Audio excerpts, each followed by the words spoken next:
What's up, YouTube? So today we're going to be continuing the moon sign series. In particular, today we're talking about the Libra moon sign individual.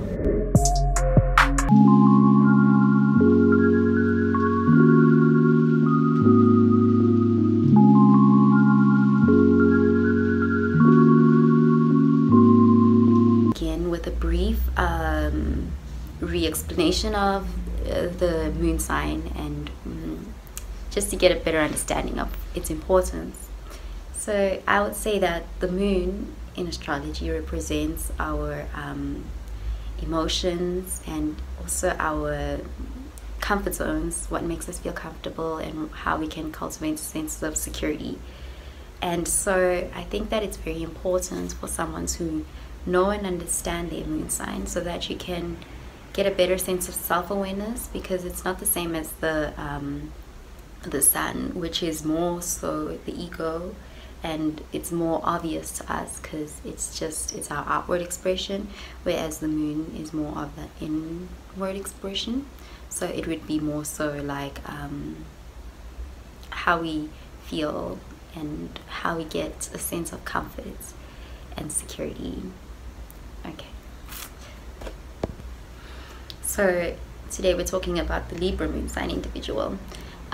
First of all, I want to start by talking a little bit about Libra. So Libra is the 7th sign of the zodiac.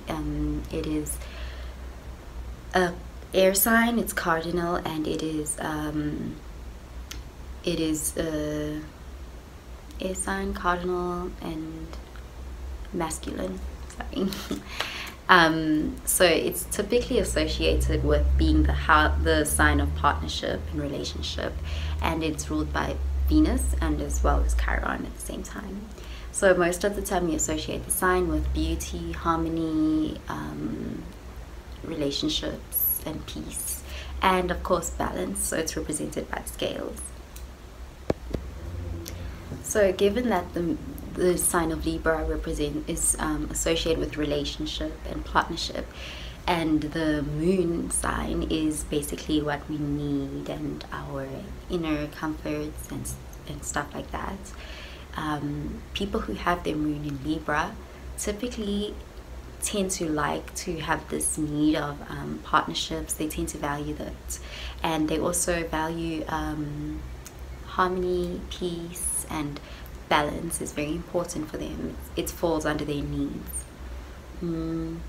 They tend to be very good listeners, and also they have this gift of being able to see both perspectives, so they can give very objective and good advice because they listen to both sides. They always have this balancing thing, so they know how to listen to both sides and try to come up with a sound, objective solution.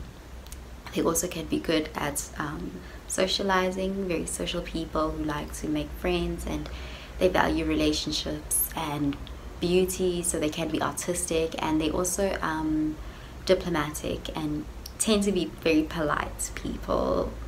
And on the flip side though is that they can also have a tendency of people pleasing, and since they have this need for relationships and harmony and balance, they can sometimes in the worst case scenario, they would try to maintain the relationships at all costs, despite how good or healthy the relationship is.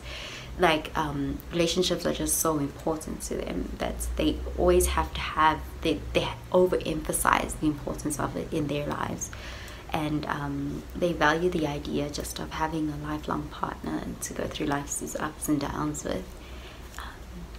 And they can also be very good at building a rapport with people. So the challenging aspect, like most of the time, if their relationships are not balanced, that's where the challenging aspects tend to come for these people, because there's this overemphasis on relationships to the point where they can become very emotionally disturbed if the relationship is not going well, in such a way that they can start to act out of their best, not in their own best interest, in order to keep the relationship alive. And so they can put their own needs and wants on the back burner in order to maintain balance within the relationship. However, overall, Libra moon signs are very great people to have in your life because they're very loving and they're very sympathetic and caring individuals. It would be an asset to have them or to be in relationship with them because they know how to make everybody feel good and they want everybody to live happy and satisfying lives with lots of love and beauty. However, the only downside is that this can become exhausting for them after a while, though, trying to maintain